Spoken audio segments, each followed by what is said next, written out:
our Bible reading for today. From the book of Isaiah chapter 49 verse 15 to 16 says, Can a mother forget the baby at her breast and have no compassion on the child she has born? Though she may forget, I will not forget. Ang sagot ni Yahweh, malilimot kaya ng ina ang sarili niyang anak? Hindi kaya niyang mahalin ang sanggol niyang iniluwak? Kung mayroong mang inang lumilimot sa kanyang anak, hindi ko kayo kakalimutan kahit saan. See, I have engraved you in the palms of my hands. Your walls are ever before me. Jerusalem, hindi kita malilimutan. Pangalan mo ay nakabukit sa aking mga paa. Let us open our hearts, mind, and soul to listen to the sermon of Colonel Vicente de Vera Parisi titled Pagmamahal ng Ina sa Anak, The Pure Love of a Mother. Masantos siya kabosan at sikatay namin. Good morning to all, especially our beloved mothers. Palagpakan po natin ang Panginoon.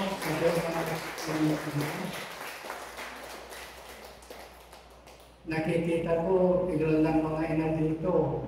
Yung lang maraming future mothers.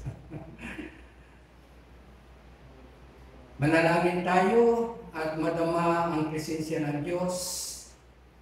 Ama namin na nasa langit, salamat sa bagong umaga na binigay mo sa amin. Naririto kami, Panginoon, na kayo ay purihin at sambahin ang iyong pangalan higit sa lahat ng bagay.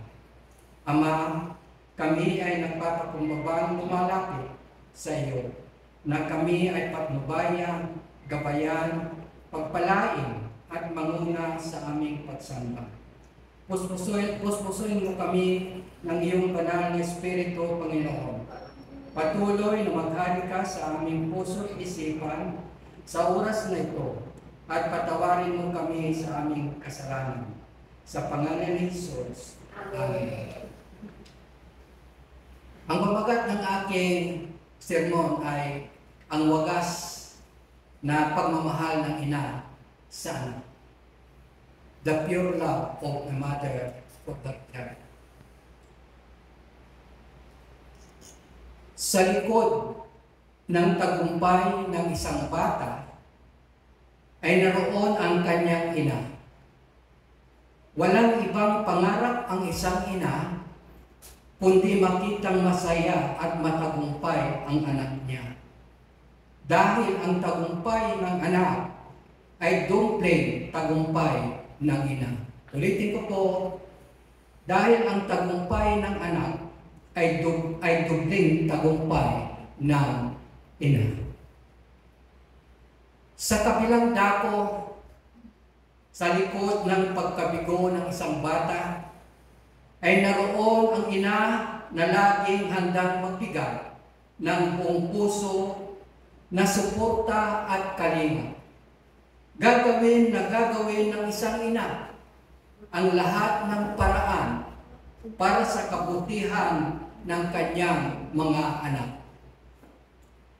Brothers and sisters in Christ, ngayong araw ng ina, o Mother's Day, ay ating ginugunita ang dakilang papel ng ating mga ina sa ating buhay. Sila ay biyaya ng Diyos na nagbibigay ng gabay, aruga at pagmamahal na walang kapantay. Sa kabila ng pagod, sakit at sakripisyo, nananatili silang tapat at mapagkalinga.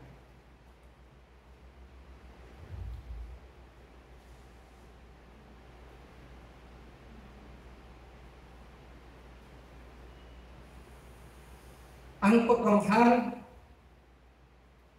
ng isang ina ay laging buo. Kahit natutulog ng kanyang puso, kahit nahirapan at nasasaktan na siya ay pilit pa rin kinakaya lahat ng hirap at problema. Kaya sana iparamdam mo sa kanya kung gaano siya kahalaga. Totoong wagas ang pagmamahal ng isang ina sa kanyang anak ay dahil ibinigay niya ang buong puso niya sa iyo. Inalagaan ka sa tuwing may sakit ka. Pinagtatanggol ka sa mga taong nananakit sa iyo.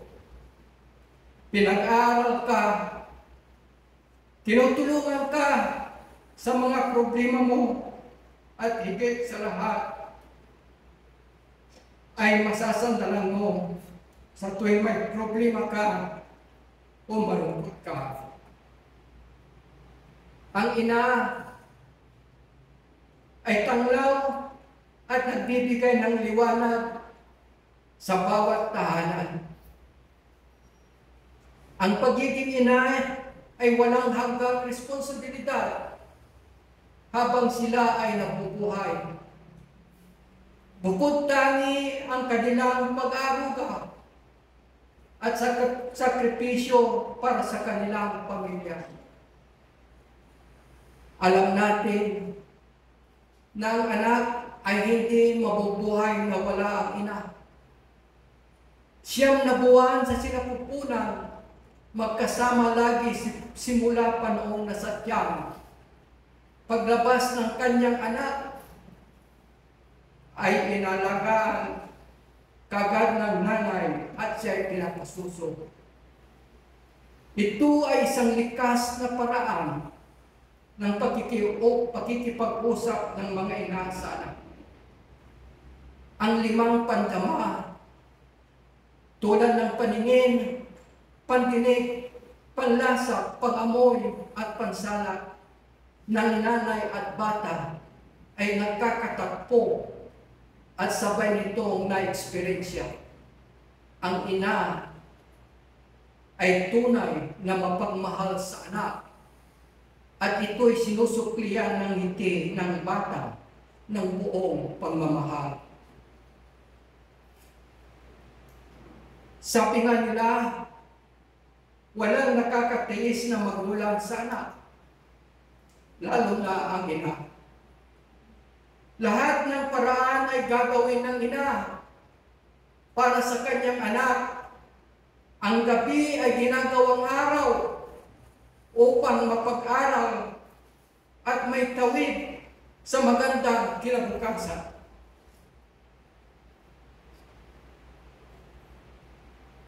Sa araw na ito, mga kapatid, tayo ay magsama-sama na parangalan ang minamahal nating mga ina, ang bawat ina ng mga pamilya. Una,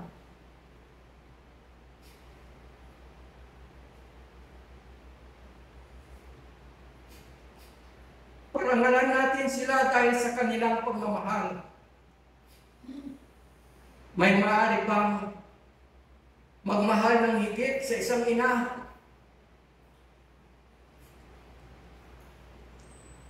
Mula sa paglihi, pagdadalang tao, panganganak, pagpapalaki ng anak, ang ina ay nagbubuhat ng isang napakalaking responsibilidad.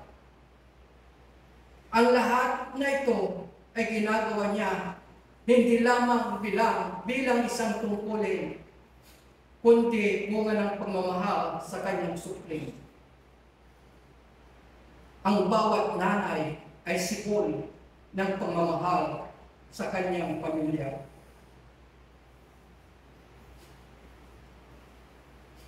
Ngunit, madalas sila ay hindi pinapansin.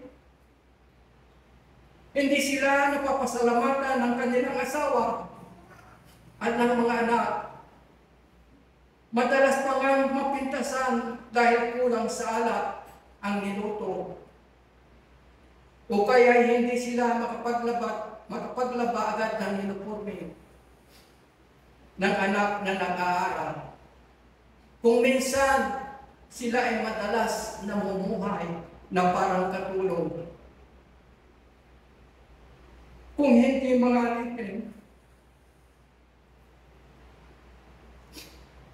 naiwan mag-isa sa tahanan upang magkain uli ng makakain sa hapon. Talagang walang katulad ang mga nanay. Pwede bang palakpakan po natin ang mga nanay?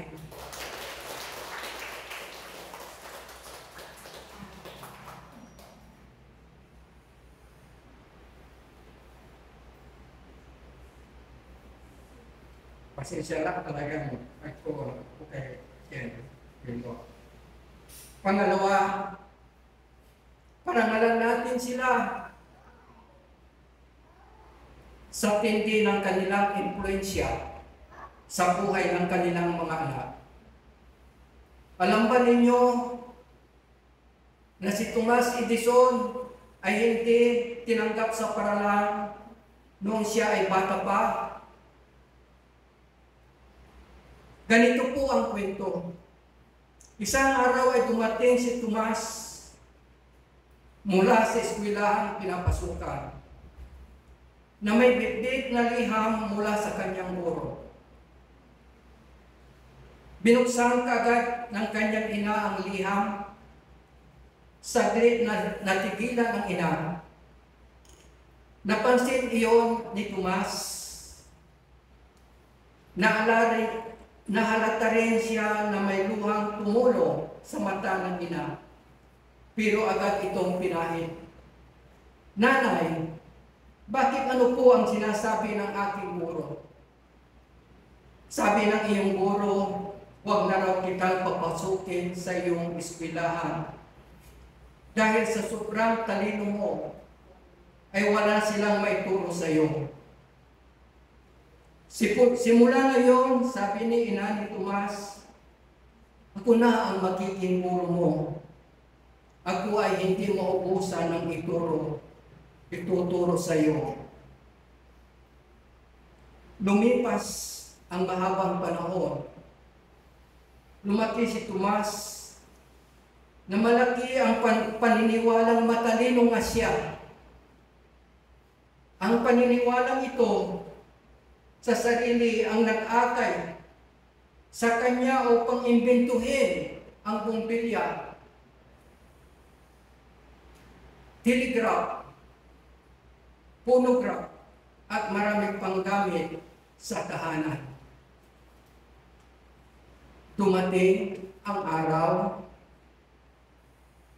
na nakita ni Tomas ang liham na galing sa kanyang guro, na nasa drawer ng kanyang ina na matagal nang sumakap ng buhay. Ang nilalaman ng liham ng kanyang guro ay ganito: sobrang hina ng ulo. Upo po ang iyong anak.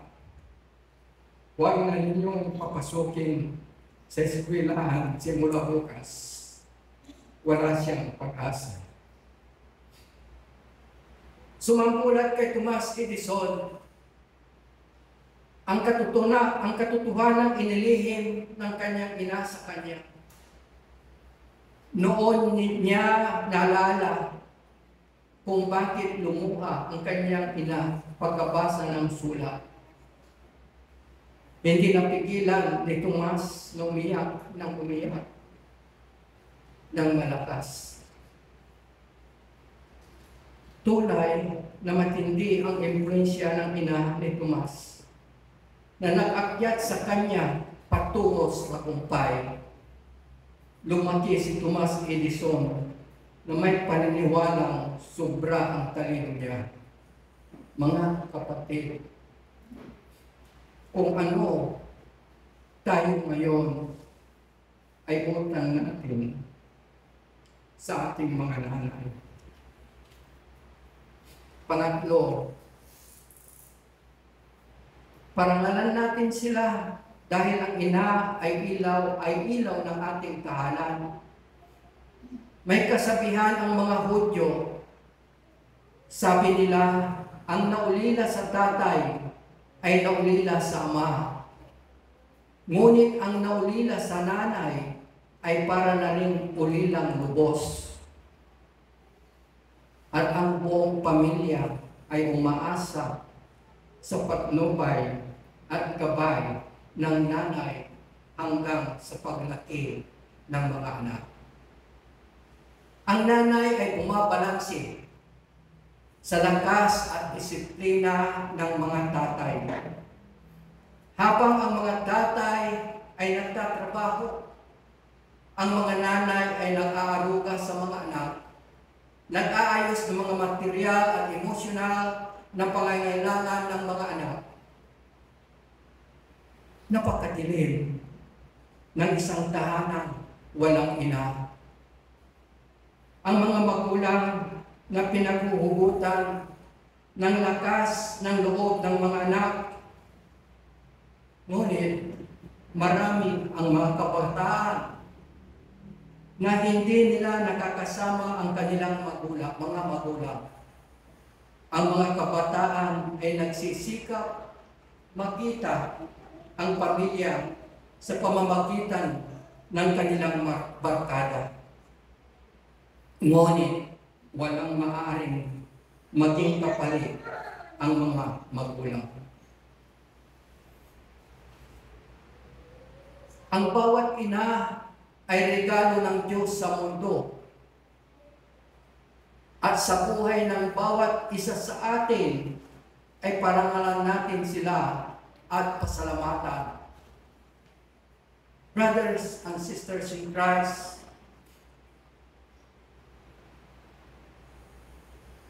ano ang pinakamagandang regalo na may bibigay ng mga magulang sa kanilang mga anak? Please remember this. Mga magulang, kapag magulang. Bilang mga magulang, dapat ninyong ihanda ang iyong mga anak para sa tatahakin nilang landas. At hindi ihanda ang landas para sa iyong mga anak. Ulitin ko po, dapat ninyong ihanda ang iyong mga anak para tatahakin ang landas. At hindi ihanda ang landas para sa iyong mga anak. Hayaan natin ang mga anak na harapin ang mga hamon at pagdaanan ang buhay na may tibay ng loob at kakayahang magsarili sa halip na ilayo sila sa mga pagsubok. Dapat sanayin sila sa mga tamang kasanayan, kaalaman at emosyonal na katatagan upang malampasan ang mga balakid imbes na gawing madali ang kanilang daraanan.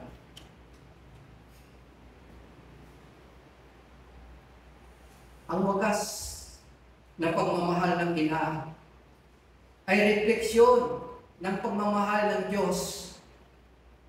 Ito ay mapagkalinga, matatag at walang hinihintay na kapalit. Sa araw na ito ay alalahanin natin hindi lang ang ating mga ina, ang inang nagluwal sa atin, kundi ang mga tumatayong ina-inahan na nagbigay ng pagpapahalaga, pag-aaruga at pagmamahal.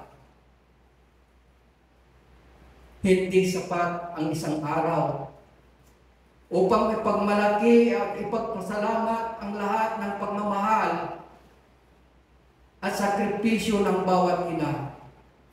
Araw-araw natin na ipadama ang dalisay na pagmamahal sa kanila. Mahalin natin sila habang nabubuhay. A wise man once said, How simple are those who speak gently with friends, but they shout out their mothers and make them cry. Mga anak na naririto,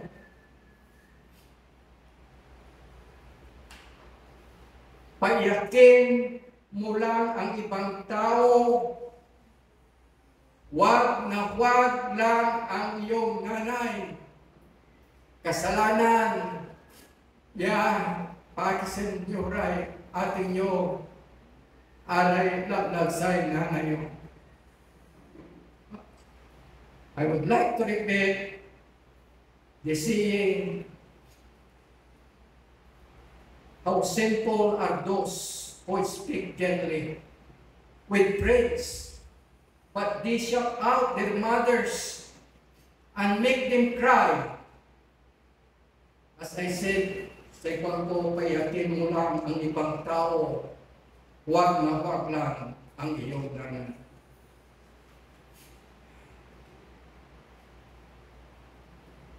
Kumusta na po?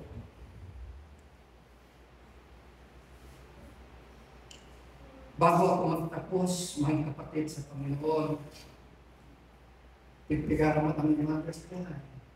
Gusto kong inanyahan ang lahat ng mga ina o nanay at mga inainahan na kung pwede po kayong pumunta sa harapan ng altar.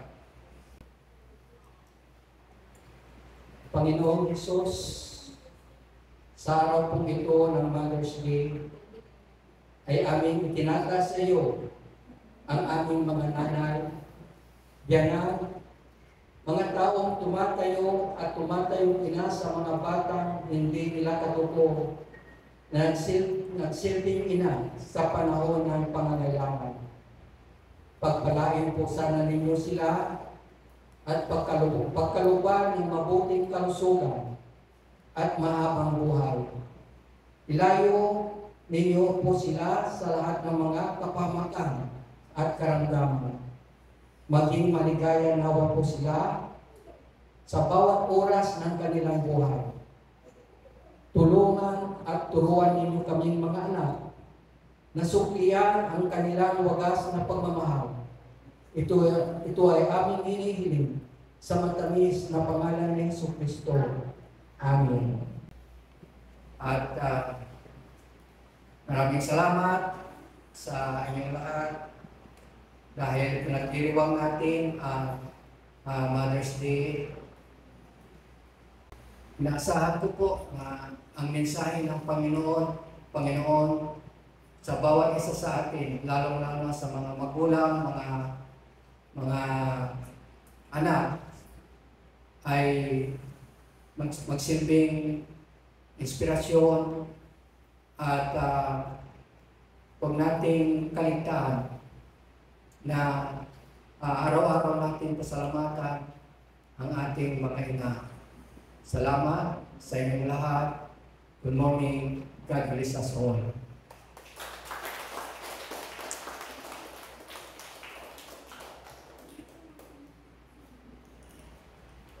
May I call on Miss Bianca Mejia for her testimony.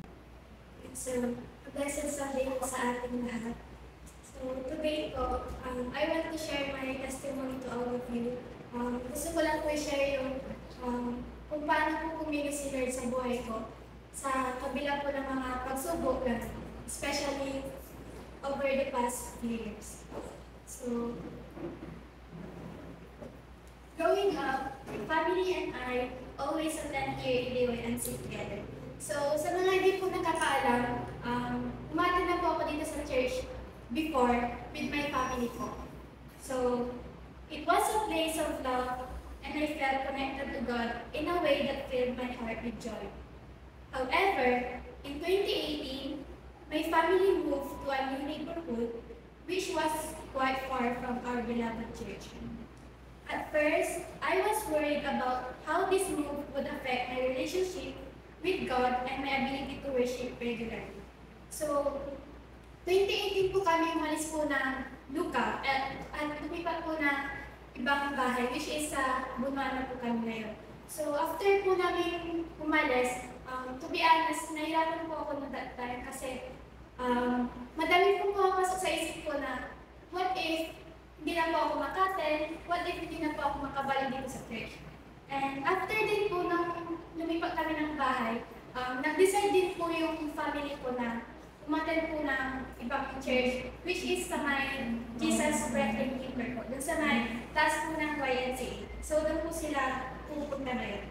So after we moved, my family decided to attend a different church that was closer to our new home. While I knew they were making an effort to find a place to worship, I felt a bit of desire to continue going to my old church, which is here in UNC. At first, it was tough. I was the only one in my family attending my old church, and I often felt alone. I would come home after Sunday service, feeling both uplifted and distant from my family's new path. There were moments when I questioned whether I should just join them at their new church, where I could worship with my family. But deep down, I knew that God was calling me to stay where my heart belonged. So every Sunday, I would make the journey to my church, even if it sometimes felt lonely. I poured my heart into my worship, trying to stay connected with my community and love.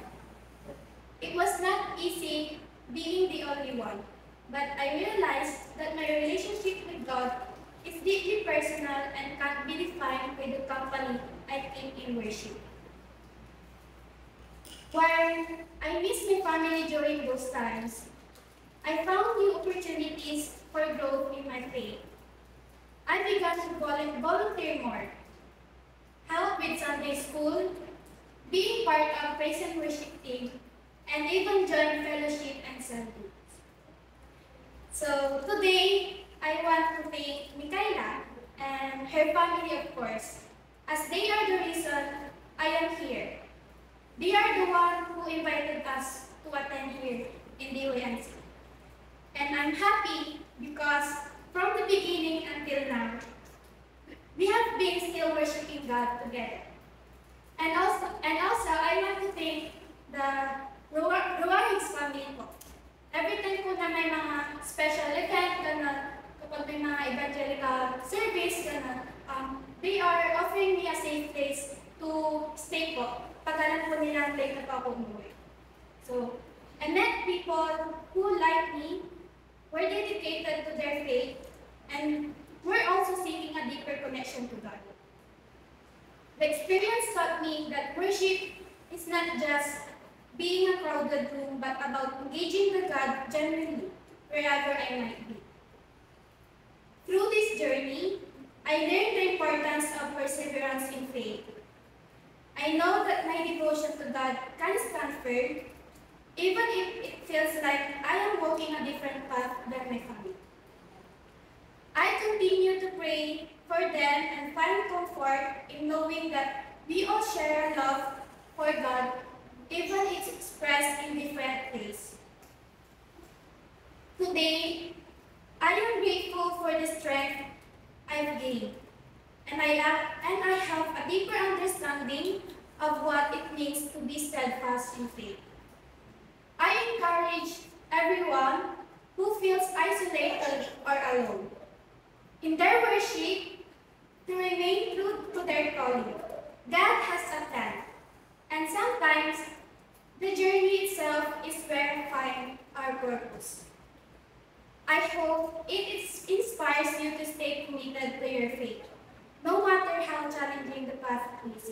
That's all po. Thank you po.